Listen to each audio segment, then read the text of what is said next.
to a large degree, we're a band that defies description. But I think hard rock is the closest label that sticks. We take great pride in the show that we bring around, and we take great pride in the records that we make.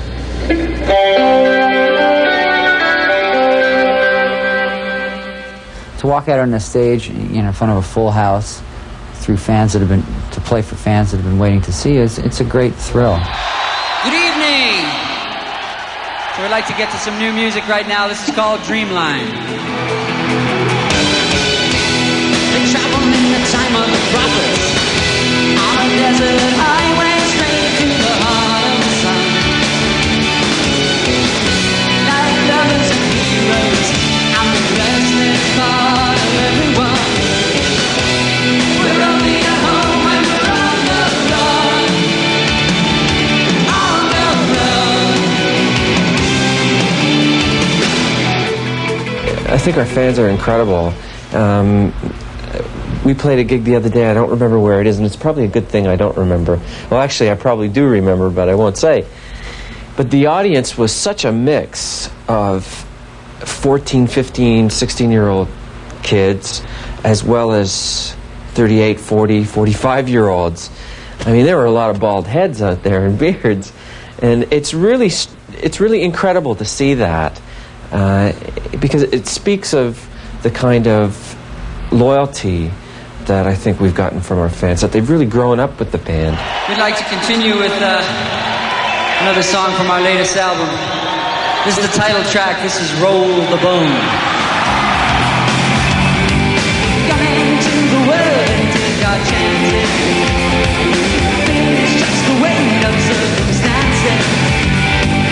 That's the way the ladies are dances. Roll the bone. Conceptually, it's a record-based concept of chance and fate. I mean, it takes, you call it what you want, fate, chance, luck. Just the random part of the equation that makes up your life.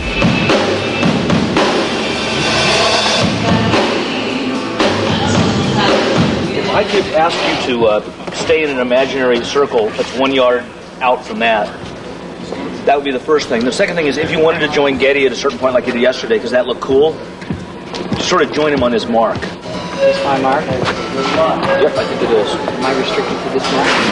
Actually, it's restricted a little bit, but not, especially in these long shots, not, like let's say a yard in diameter around there.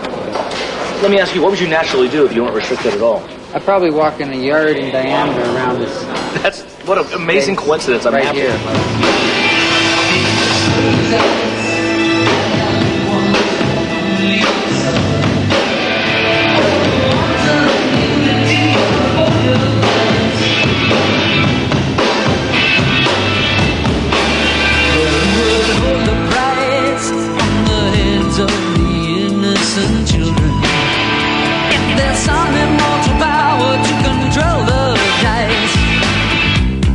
The central basic theme of the record is certainly chance, but I thought about it a lot, and a lot of it is different tangents and how chance bears on different areas of my life, your life, or foreign people's lives. Why does it happen? Because it happens. Roll the bones,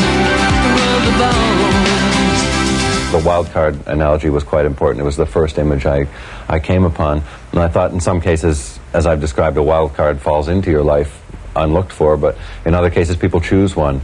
And if it's something like faith, for instance, is something you choose in life, but there are so many different ones that it's truly a wild card in the sense that the chances are slim that it'll be the right one, in the sense that you could decide to be a devout Christian, for instance, and then get to St. Peter and find out it's really Mohammed, and I should have been a Muslim. So get out there and rock and roll the bones.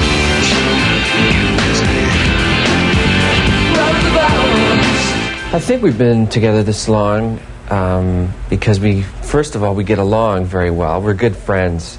We spend 85% of our time laughing. There seems to be a commitment that we have in common, an unwillingness to give up on the idea of what this band is. It's like the analogy that can be used is like a marriage, is that it does take work. Every aspect of the band is a very democratic thing, that all three of us are involved in all the aspects. If someone brings in an idea, for instance, that's one of the most vulnerable parts of a creative partnership, because anyone who has an idea, it's wide open. There's no barriers. We go in to make a record, and we start talking about the kind of record we'd like to make, and everybody gets excited. We always seem to want to make the same kind of record, or one that's very similar. And we just really enjoy what we do. We really love playing in a band.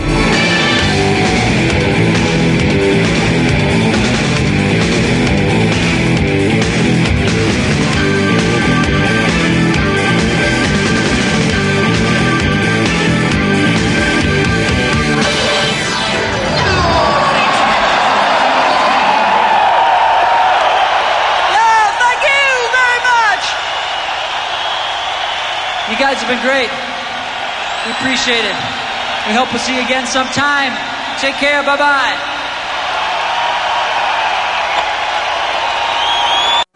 You know, it was such a different time. It was the early 70s, and we were quite young. We were just a bar band. It was a very exciting time at that level. To have a record was really a big deal. It was very difficult to get anybody interested in us, and that's why we ended up financing the record ourselves and through management. And I remember, you know, getting the first copy and playing it and thinking, wow, you know, I played on this. I was a part of it. We're a band that's been around for a long time, and touring has been a part of the whole Rush scene for all these years since the beginning. And we'll keep doing it so long as we can do it in such a way that we enjoy it very well. We're good friends. We spend 85% of our time laughing, and I think that's pretty... What makes us unique? And the fact that we're a trio that sounds somewhat like an orchestra at times, I think makes us unique. I think just a strange combination of influences.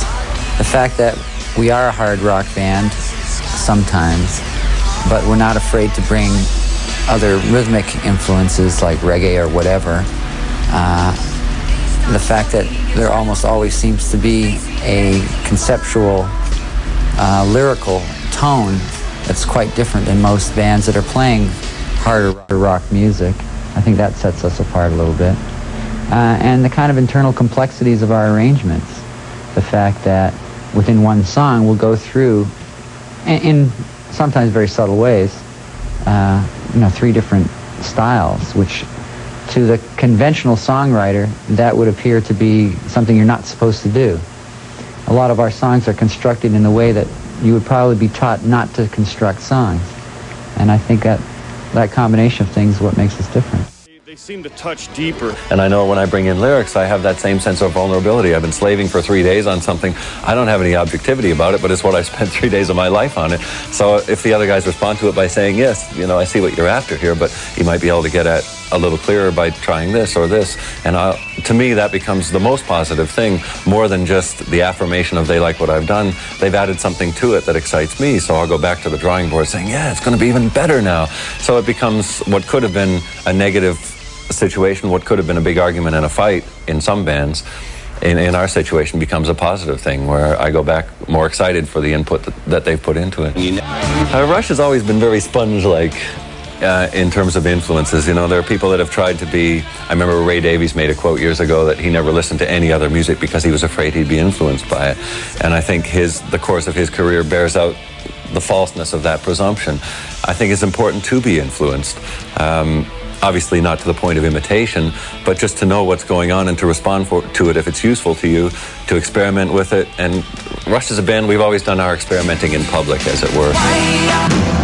So if I bring in a song, however bizarre it is, same in Roll the Bones when I brought in the rap section. Relax, get busy with the facts. It was a bizarre thing to do, but lyrically it was something I wanted to try because I kept hearing the better rap writers have a lot of fun with the internal rhymes and the wordplay and all that. Abstraction, can't get no satisfaction from the facts. You better run, boy. Facts are back from no one to run. I'd really like to try that. But at the same time, bringing it to the other guys was like, well, what are we going to do with a rap piece?